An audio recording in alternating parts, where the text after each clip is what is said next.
Hello everyone, welcome to my channel.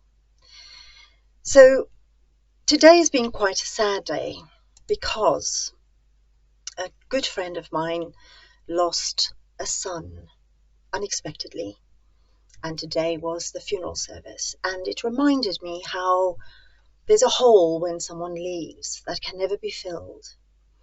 And possibly because voice is so important to me, I always think about the voice that's gone forever.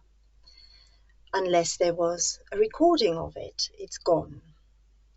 So it put me in mind of a short series I did on my other channel, the Soundbath, many years ago, about singers as interpretative artists. Because here's the thing, the voice is so powerful, it's one of our most powerful communications tools.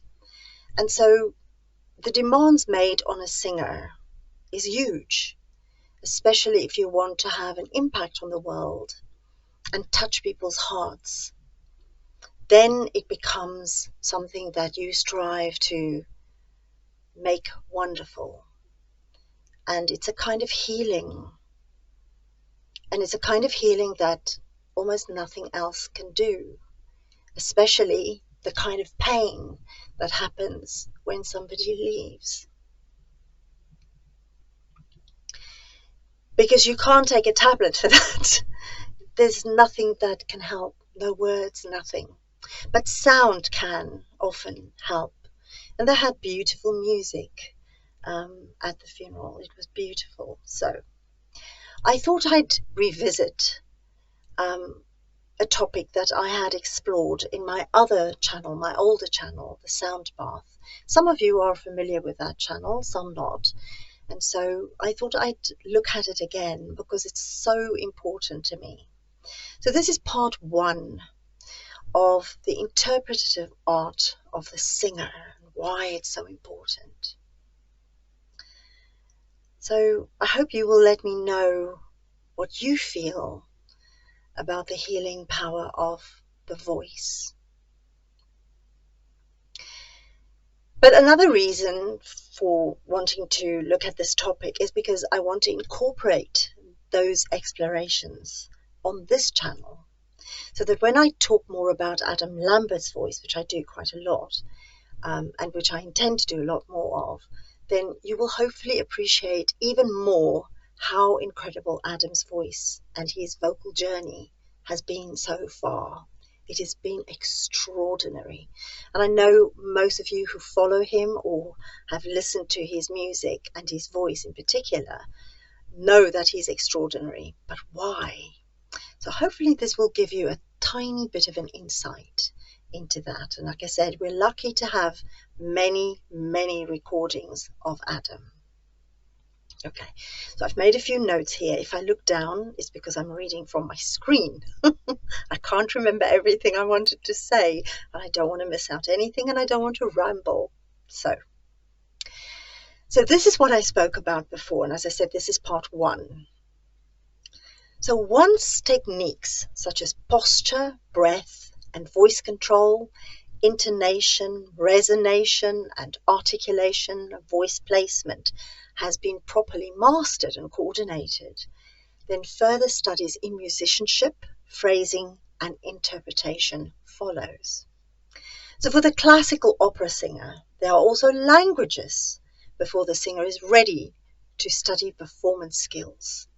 And it is necessary for a singer to perform in a relaxed, spontaneous manner to be successful, and therefore movement and acting skills must also be added to their arsenal of tools as they strive to find meaning and the truth in the work and in the music and the lyrics that they sing.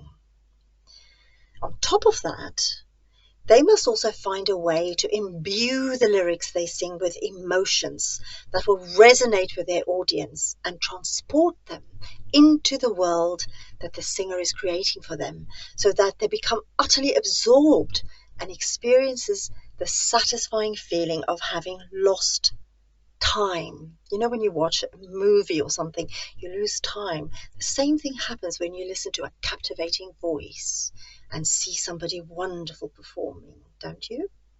So this experience usually follows an exciting and sublime performance, which we often see with Adam Lambert in particular, because that's who I mostly speak about here on my channel as a singer. But other, more subtle qualities are also required, so mere techniques are not enough, though without them the voice cannot obey the singer's every command. So for example, in order to touch the soul of each audience member, the singer has to use the music and the lyrics in unexpected, artistic ways, perhaps by holding a note just a fraction longer than written, or using unanticipated phrasing, or lifting a word out of a phrase in such a way that it holds the audience's attention and thereby delivers to them an interpretation of the song they may never have thought about or thought of for themselves. So it's rather a paradox that to sing beautifully, expressively, dynamically, and of course naturally, singers must continue to work on techniques as well as those more elusive elements that transform their voices into the perfect communications tool. And in addition to this, it takes great presence and a true passion for music to face an audience who can sometimes be critical. I can honestly tell you the number of times people have sat like this, thinking, let's see if she's any good. And by the end, sharing tissues, crying because the music is so beautiful. Maybe not necessarily the singing, but I hope so. But the music, definitely. So this is where the singer's personality, magnetism, charisma, and stage presence elevates them from being an ordinary artist to the extraordinary. So in the world of classically trained singers, and in particular opera, which is my world, with its drama and mesmerizing melodies, it is filled with strong, charismatic personalities who use their superbly polished vocal instruments to interpret the music and the lyrics to such an extent that their audiences hang on their every word and gesture. And these singers are propelled into stardom as their audiences crave to hear more from them. One such artist, classically trained, and operatic artist, I should say, because Adam is classically trained, who springs readily to mind, is the incomparable Maria Callas. She was the perfect example of an artist who successfully inhabited all the elements I mentioned before, and if you follow along with the score as she sings, it's extraordinary. You'll find that she sings every comma, every crescendo, every diminuendo, every rubato written by the composer. It's extraordinary. Simultaneously, she also managed to infuse the music and the lyrics with her own unique interpretation of the aria, on top of which she was a consummate actress of great power. Unfortunately, I never got to see her, but there's so many videos of her and she is extraordinary. But the aria that perhaps best shows off her skills as an interpretative art, let me put my teeth back, as an interpretative artist, is Casta Diva from the opera Norma.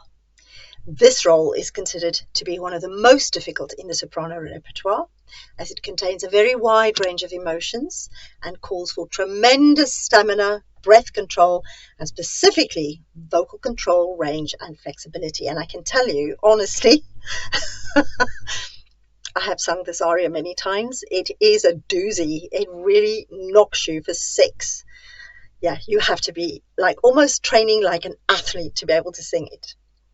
It is also generally regarded as a supreme example of the bel canto tradition of singing. So I'll post a video below this one in the description box below of Maria Callas singing Casta Diva, and then I'll post another by a wonderful soprano who is often today referred to as today's Maria Callas, and she is Renee Fleming. You might be familiar with her. And then possibly one of my most favorite singers is the wonderful Monserrat Caballe. She is fantastic, and her Casta Diva is wonderful. So I hope you enjoyed this short video that explains a little bit more about what goes into training the voice for great singers. So thank you very much for watching. I would love it if you posted your comments below, and if you liked the video, it would be fantastic if you like it and share it maybe. And if you haven't done so already, it would be fantastic if you subscribe to my channel. It's free for you. You can subscribe to as many channels as you want.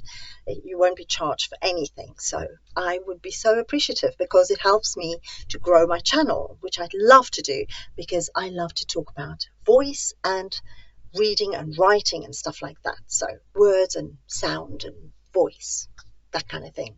So thank you very much. Until next time. Mwah.